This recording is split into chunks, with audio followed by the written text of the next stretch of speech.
سنی اور شیعہ کے درمیان جب یہ اختلافات حد سے بڑھتے ہیں تو پھر ہم دیکھتے ہیں کہ ان مسئلوں کو مذہبی شکل دی جاتی ہے، اور پھر بعد میں سنی مسلم اپنا لا بناتے ہیں، اپنا فقہ بناتے ہیں، اور شیعہ مسلم اپنا لا اپنا فقہ فارم کرتے ہیں۔ جیسا کہ آپ سب کو پتا ہے کہ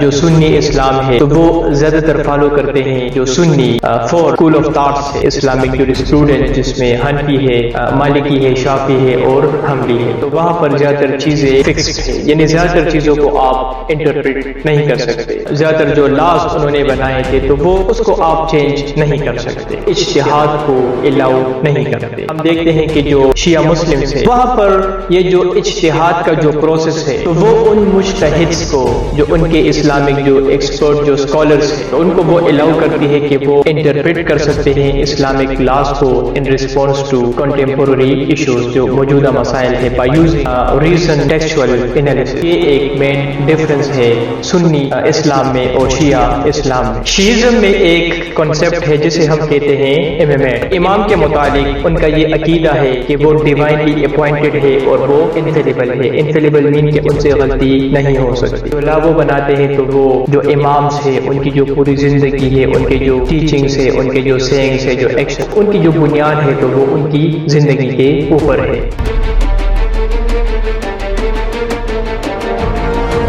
سب سے پہلے بریفلی بات کرتے ہیں کہ شیعہ سنی کے درمیان مین کنفلکٹ کیا ہے۔ ان کے درمیان کنفلکٹ شروع ہوتی ہے جب حضرت محمد صلی اللہ علیہ وآلہ وسلم اس دنیا سے رخصت ہوتے ہیں۔ ان کے جانے کے بعد جو ماحول بنتا ہے مدینے میں تو اس میں ہم دیکھتے ہیں کہ مسلمان حضرت ابوبکر صدیق رضی اللہ تعالی عنہ کو فرسٹ خلیفہ آف مسلمز جو ہے وہ مقرر کرتے ہیں۔ اب یہ ایک بنیاد رکھی جاتی ہے جس کے اوپر کنفلکٹ بنتی ہے between Sunni Muslims and Shia Muslims. اب اس ٹائم ہم دیکھتے ہیں کہ شیعہ ایک چھوٹی سی پارٹی تھی اس الیکشن میں اور زیادہ تر فوکس ان کو نہیں دی جاتی، لیکن پھر بعد میں ہم دیکھتے ہیں کہ آہستہ آہستہ یہ ایک کافی ایک بڑی پارٹی بنتی ہے اور پھر ان کے درمیان اور سنی مسلمز کے درمیان بہت بڑے اختلافات جو ہے وہ شروع ہوتے ہیں۔ شروع میں یہ پولیٹیکل ایشوز تھے لیکن پھر بعد میں یہ ریلیجیس یعنی کہ مذہبی ایشوز بنتے ہیں۔ اب اختلاف یہ تھا کہ حضرت ابوبکر صدیق رضی اللہ تعالیٰ عنہ کے الیکشن کے بعد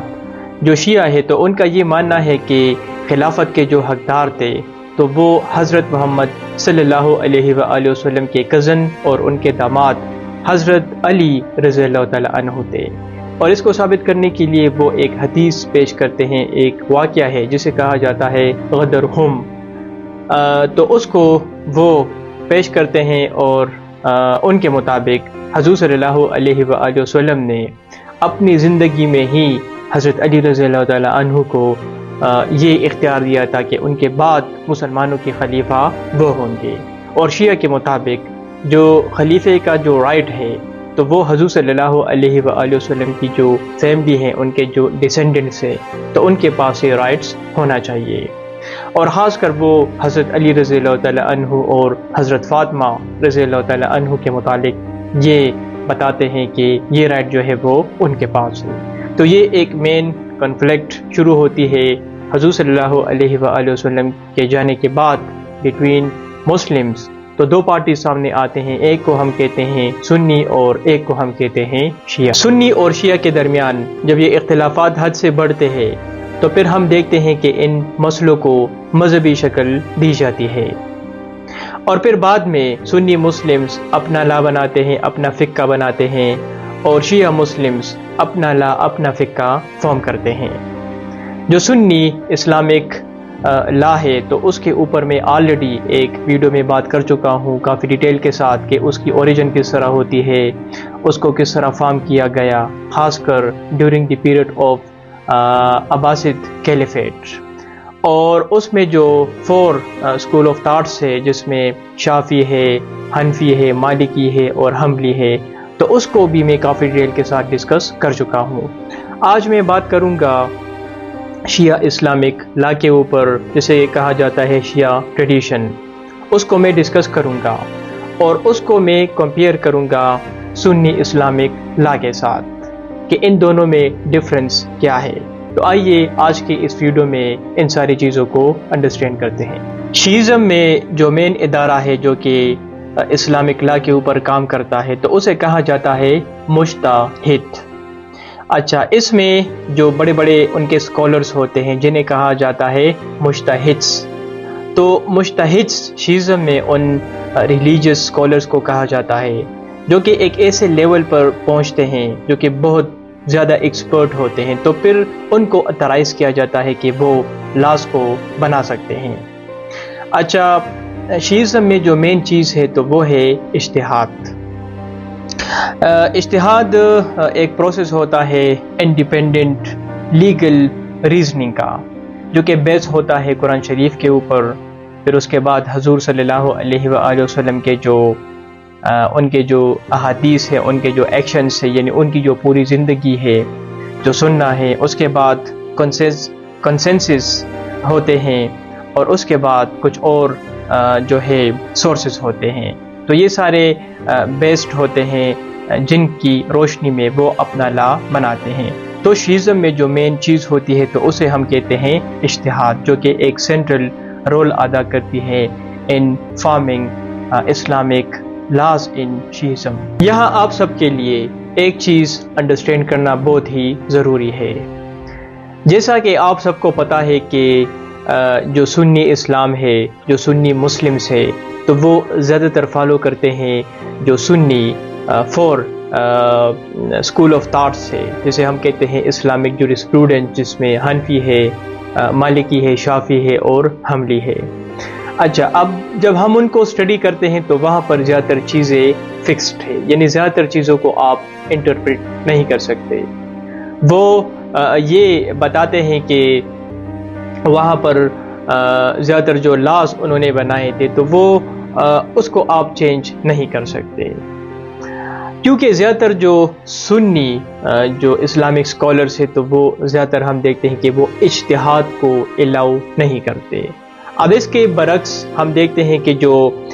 شیعہ اسلام ہے، جو شیعہ مسلمس ہے، تو وہاں پر یہ جو اجتہاد کا جو پروسیس ہے تو وہ ان مجتہدس کو، جو ان کے اسلامک جو ایکسپرٹ جو اسکالرس ہے، تو ان کو وہ الاؤ کرتی ہے کہ وہ انٹرپریٹ کر سکتے ہیں اسلامک لاز کو in response to contemporary issues, جو موجودہ مسائل ہے، by using reason and textual analysis. تو یہ ایک مین ڈفرنس ہے سنی اسلام میں اور شیعہ اسلام میں۔ شیعزم میں ایک کنسیپٹ ہے جسے ہم کہتے ہیں امامیٹس، یعنی کہ وہ امامز کے اوپر بلیف رکھتے ہیں، اور امام کے متعلق ان کا یہ عقیدہ ہے کہ وہ ڈیوائنلی اپوائنٹڈ ہے اور وہ انفیلیبل ہے۔ انفیلیبل مین کہ ان سے غلطی نہیں ہو سکتی۔ اچھا، شیعزم میں جو ان کا جو لا ہے پورا، تو ہم دیکھتے ہیں کہ جو لا وہ بناتے ہیں تو وہ جو امامز ہے ان کی جو پوری زندگی ہے، ان کے جو ٹیچنگز ہے، ان کے جو سینگز ہے، جو ایکشنز ہے، تو ان کی جو بنیاد ہے تو وہ ان کی زندگی کے اوپر ہے۔ اچھا، اب جو 12 امامز ہے تو چونکہ ان کے جو ایکشنز ہے، ان کے جو ٹیچنگز ہے، تو اس کے اکارڈنگ وہ لا بناتے ہیں۔ تو زیادہ تر جو لا ہے تو وہ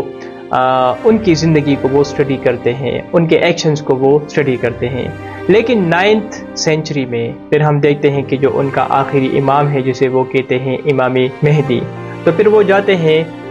اوکلٹیشن میں، اور چونکہ ان کے عقیدے کے مطابق وہ آئیں گے، قیامت جب قریب آئے گی تو وہ آئیں گے، لیکن چونکہ اب وہ امام تو ہے نہیں، تو وہ اس طرح کرتے ہیں کہ انہوں نے وہ اتھارٹی انٹرسٹ کی ہے مجتہدس کو۔ جس طرح میں نے آپ کو بتایا ہے کہ جو مجتہد جو انسٹیٹیوشن ہے جس میں ان کے ایکسپرٹس ہوتے ہیں، جو بڑے بڑے ان کے اسکالرس ہیں، تو یہ اتھارٹی اب ان کے پاس ہے کہ وہ ان لا کو انٹرپریٹ کر سکتے ہیں۔ تو 2 باتیں میں نے آپ کو بتائی ہے کہ ایک تو جو ان کے امامز ہے تو ان کے جو سینگز ہے، ان کے جو ایکشنز ہے، جو ان کے ٹیچنگ ہے، تو ان کے اکارڈنگ وہ زیادہ تر ان کی لا ہے، وہ ان کی بنیاد ہے۔ لیکن چونکہ اب جو ان کا 12 امام ہے تو اب وہ نہیں ہے، اب وہ 9th سینچری کے بعد ان کے عقیدے کے مطابق وہ کہیں جا چکے ہیں، اور وہ قیامت جب قریب آئے گی تو وہ پھر آئیں گے اور ان کو لیڈ کریں گے۔ لیکن ان ہز ایبسنس انہوں نے یہ اتھارٹی سونپی ہے مجتہدس کو۔ ان کے اپنے جو ایکسپرٹ ہے تو ان کے پاس یہ رائٹ ہے کہ وہ ان لاز کو انٹرپریٹ کر سکتے ہیں۔ سنی اسلام میں ہم دیکھتے ہیں کہ جو شریعہ ڈیرائیوڈ ہوتی ہے تو وہ 4 چیزوں کے اوپر بیسڈ ہوتی ہے۔ ایک تو ہے قرآن شریف، اللہ تعالیٰ کے کمانڈ سے، اللہ تعالیٰ کے انسٹرکشن سے، اس کے بعد حضور صلی اللہ علیہ وآلہ وسلم کی جو سنہ ہے، ان کے سینگس، ان کے ایکشنز، پھر کنسنسس مین کہ علماء اکٹھے ہوتے ہیں اور وہ دیکھتے ہیں کہ ان چیزوں کے اوپر اگر قرآن میں نہ ہو، حدیث میں نہ ہو، تو پھر وہ دیکھتے ہیں کہ جو صحابہ تھے، خلفائے راشدین وغیرہ تھے، تو ان کا اس کے اوپر اتفاق تھا یا نہیں تھا، تو پھر وہ ان چیزوں کو دیکھتے ہیں اور پھر وہ قیاس، یعنی کہ جب نہ قرآن میں ہو، نہ حدیث میں ہو، نہ کنسنسس ہو اس کے اوپر، تو پھر وہ فتویٰ جاری کرتے ہیں، اتفاق کرتے ہیں اور پھر وہ اسی طرح وہ لاز بناتے ہیں۔ اچھا، جو 4 اسکولز آف لا ہے سنی اسلام میں، حنفی، مالکی، شافعی اور حنبلی، تو یہ بھی جورسٹ تھے، بڑے بڑے ایکسپرٹ تھے، لیکن یہ اپنے اپنے ٹائم میں ڈفرینٹ ایریاز میں گزرے تھے۔ مثال کے طور پر مالکی کی بات کی جائے تو وہ مکہ اور مدینہ، وہاں پر جو لوگ تھے تو وہ اس ٹائم کے مطابق انہوں نے ان کا جو لا ہے اس کو انہوں نے فارم کیا تھا۔ پھر جو حنفی کی بات کی جائے تو وہ ایک اور ٹائم میں تھا اور ان کے ٹائم میں ڈفرینٹ قسم کے ایشوز تھے، ڈفرینٹ لوگ تھے۔ حنبلی کی بات کی جائے تو ان کا ایک ڈفرینٹ قسم کا ایک لا ہے، اور شافعی جو ہے وہ ڈفرینٹ ہے۔ تو یہ جو ہے سنیز کا ان کے اپنے کچھ لاز ہے، ان کے اپنے کچھ رولز ریگولیشن ہے جس کے اکارڈنگلی وہ اپنے لاز بناتے ہیں۔ اب اس کے بالکل برعکس ہم دیکھتے ہیں کہ شیعہ اسلام میں وہ زیادہ تر ایمفیسائز کرتے ہیں اجتہاد کے اوپر، جسے ہم کہتے ہیں انڈیپینڈنٹ لیگل اوپینینز۔ اچھا، سنی اسلام میں ہم دیکھتے ہیں کہ وہ زیادہ تر ان کے جو لاز ہے تو وہ ریسٹرکٹڈ ہوتے ہیں، لاز جو وہ بناتے ہیں تو وہ ریسٹرکٹڈ ہوتے ہیں کنسنسس کے اوپر۔ وہ دیکھتے ہیں کہ صحابہ کا اس چیز کے اوپر کوئی اتفاق تھا یا نہیں تھا، اگر وہ نہیں تھا تو پھر وہ زیادہ تر چیزوں کو جو ہے وہ اپڈیٹ نہیں کرتے۔ لیکن جب ہم شیعہ اسلام کو اسٹڈی کرتے ہیں تو وہاں پر جب وہ لاز بناتے ہیں وہ زیادہ تر ایمفیسائز جو ہے اجتہاد کے اوپر کرتے ہیں، لیگل جو انڈیپینڈنٹ لیگل اوپینینس ہے، جو فتواز ہے، تو جو لاز وہ بناتے ہیں تو وہ ریسٹرکٹڈ نہیں ہوتے کنسنسس کی حد تک، وہ اس کی پرواہ نہیں کرتے بلکہ وہ اپنا لاز بناتے ہیں۔ تو یہ ایک ڈفرینس ہے سنی اور شیعہ میں۔ شیعہ اسلام میں اجماع کو یعنی کہ کنسنسس کو کافی ڈفرینٹلی ٹریٹ کیا جاتا ہے۔ جو سنی اسلام ہے تو اس میں ہم دیکھتے ہیں کہ وہ سمجھتے ہیں کہ جو اجماع ہے، کنسنسس ہے، تو وہ ایک پرائمری سورس آف لا ہے، جبکہ جو شیعہ حضرات ہے، جو شیعہ اسلام ہے، تو وہ سمجھتے ہیں کہ جو کنسنسس ہے تو it must align with the teaching of imams, ان کی جو اتھارٹی ہے تو ان کو وہ سپرسیڈ نہیں کر سکتے۔ سنی مسلمز اور شیعہ مسلمز جو بھی لا بناتے ہیں تو وہ شریعہ کے مطابق بناتے ہیں، لیکن جو اسپیسیفک انٹرپریٹیشن ہے یا جو لیگل رولنگز ہے تو وہ ڈیفر ہے، خاص کر ایشوز جو شادی سے متعلق جو ایشوز ہے، اسی طرح انہیریٹنس وراثت سے متعلق ایشوز ہے، اور جو ریچول پریکٹسز ہے تو وہ جو ہے ایک دوسرے سے ڈیفر ہے۔ یہاں پر ایک بات جو ہے وہ کلیئر ہوتی ہے کہ جو شیعہ اسلام میں جو لاز وہ بناتے ہیں تو وہاں پر وہ اجازت دیتے ہیں، چونکہ وہاں پر اجتہاد کنسیپٹ ہے، انڈیپینڈنٹ لیگل اوپینینس جو ہے وہ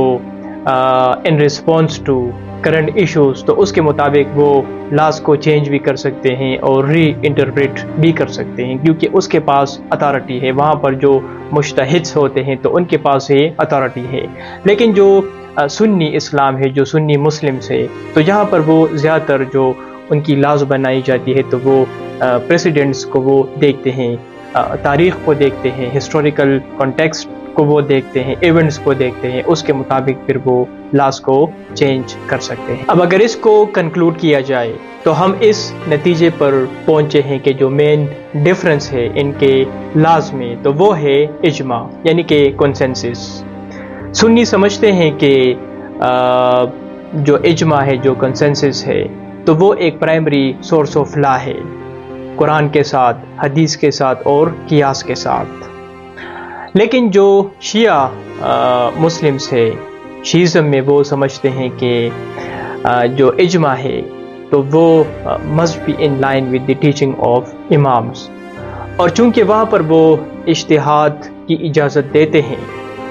جو انڈیپینڈنٹ لیگل اوپینین سے موجودہ ٹائم میں جو مسائل پیدا ہوتے ہیں تو ان کو وہ ری انٹرپریٹ کرتے ہیں، وہ آن گوئنگ جو ایشوز ہے تو اس کے مطابق وہ اپنے لاز چینج کرتے ہیں، اور لہٰذا جو اتھارٹی پہلے امامس کے پاس تھی، تو چونکہ اب جو آخری امام ہے وہ اب موجود نہیں ہے، تو وہ اتھارٹی انہوں نے ٹرانسفر کی ہے مجتہدز کو۔ تو اب جو مجتہدز ہے تو وہ لاز کو چینج کر سکتے ہیں، تو وہ زیادہ تر جو ہے کنسنسس پر زیادہ تر ایمفیسائز نہیں کرتے، لیکن جو سنیز ہے تو وہ سمجھتے ہیں کہ it is one of the primary sources of laws. I think کہ تھوڑا سا ڈیفیکلٹ ہے، تھوڑا سا کمپلیکس ہے، لیکن کافی انٹرسٹنگ بھی ہے۔ اگر آپ کے مائنڈ میں کوئی کویشچن ہو، آپ نہیں سمجھے، تو آپ مجھ سے پوچھ سکتے ہیں کمنٹ میں۔ Thank you very much.